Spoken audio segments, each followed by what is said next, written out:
नमस्कार, मैं नृपेन हर ज्योतिष कलश यूट्यूब चैनल से आपका हार्दिक स्वागत और अभिनंदन करता हूं। आज हम बात करेंगे शापित योग पिशाच योग के कारण से धनु राशि के जातकों के जीवन पर आगामी 18 मई 2025 तक क्या प्रभाव रहने वाला है। इस योग के कारण से कहां सावधानी रखने की आवश्यकता रहेगी और कौन से उपाय जो है वो लाभप्रद रहने वाले हैं। 29 मार्च को शनि के राशि परिवर्तन करने के साथ ही मीन राशि में शनि ने प्रवेश किया और वहां पहले से ही राहु की मौजूदगी होने के कारण से शनि और राहु की युति बनी और इस युति के कारण से ज्योतिष शास्त्र में सबसे अशुभ योग कहे जाने वाले श्रापित योग का निर्माण हुआ, पिशाच योग का निर्माण हुआ, जड़त्व जिसे कहते हैं। क्योंकि इस योग के निर्माण से जो है जिस भाव में और जिस भाव के कार तत्व जो होते हैं उनमें जड़त्व की जो है भूमिका मुख्य रूप से हो जाती है और उसके भाव फलों में जो है कमी हो जाती है। तो इसका प्रभाव मूल रूप से जो है धनु राशि के जातकों के जीवन पर क्या रहने वाला है, आज हम इसी विषय पे चर्चा करेंगे। धनु राशि की अगर मैं बात करूं तो आपकी राशि में चतुर्थ भाव में है जो ये योग बना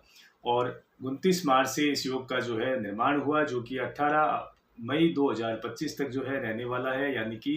धनु राशि के जातकों को मूलतः जो है 29 मार्च से लेकर के 18 मई 2025 तक विशेष रूप से इस योग के कारण से जो है कुछ सावधानी रखनी होगी और कौन से उपाय जो है उन्हें करने होंगे, इसी पे हम चर्चा कर रहे हैं। और चतुर्थ भाव में इस योग के निर्माण के होने के साथ साथ ही जो है 29 मार्च को शनि की ढैया जो है धनु राशि के जातकों को यानी कि आपको शुरू हो गई है। तो विशेष रूप से जो है आपको सावधानी रखनी होगी क्योंकि शनि की ढैया का दौर भी रहेगा। वहीं आपको इस योग के कारण से कुछ प्रभाव जो है देखने को मिल सकते हैं नकारात्मक, तो सावधानी रखनी होगी। हालांकि बहुत छोटा समय है, 18 मई तक का ये समय है, फिर भी आपको सावधानी रखनी होगी। 29 मार्च से लेकर के 18 मई तक विशेष रूप से आपको अगर मैं कहना चाहूँ तो आपको अपने स्वास्थ्य का विशेष रूप से ख्याल रखना होगा। स्वास्थ्य में उतार चढ़ाव की स्थितियां जो है वो आपको देखने को मिल सकती है और धनु राशि के ऐसे जातक जो पूर्व में किसी भी स्वास्थ्य समस्याओं से ग्रसित हैं तो वो विशेष रूप से सावधान रहे, अपने हेल्थ के प्रति कॉन्शियस रहे और आपकी माता की सेहत को भी जो है कुछ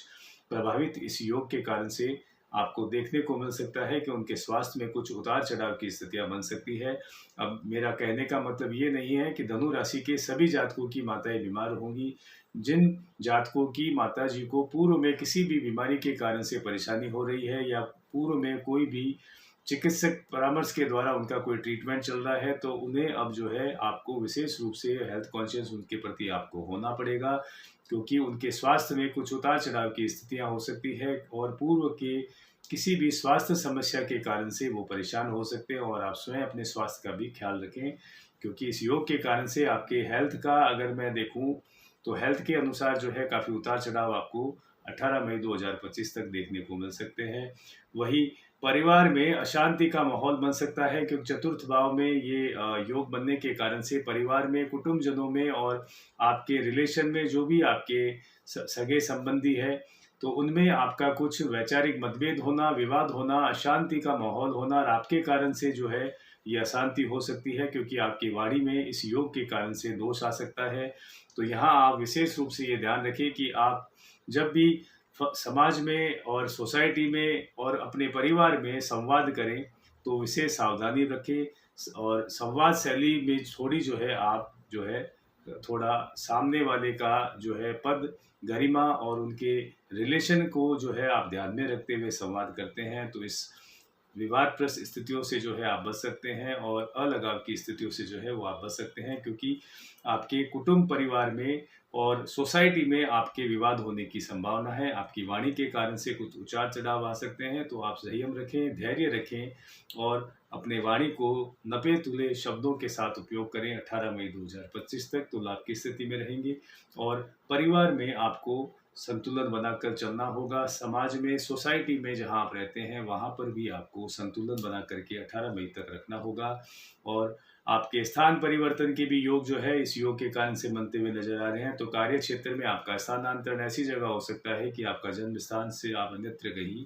ट्रांसफर आपका हो जाना या अगर आप जॉब की तलाश में हैं तो आपको जॉब जो है दूरस्थ क्षेत्रों में जो है आपको यात्रा करने का मौका मिल सकता है और काफ़ी समय तक जो है आप वहाँ टाइम स्पेंड कर सकते हैं। तो ऐसी स्थितियाँ जो है बनी हुई है। राहु आपका स्थान परिवर्तन करवा सकते हैं इस योग के कारण से और जो जातक नौकरी की तलाश में है तो उन्हें दूरस्थ क्षेत्रों में प्रयास करने चाहिए अपनी योग्यता अनुसार, तो उन्हें सफलता भी मिल सकती है और नए कार्य हेतु जो है व्यवसाय के दृष्टिकोण से 18 मई के बाद में धनु राशि के जातकों को नया कार्य शुरू करना लाभप्रद रह सकता है। छठे भाव में शनि के प्रभाव के कारण से मुख्य रूप से जो है आप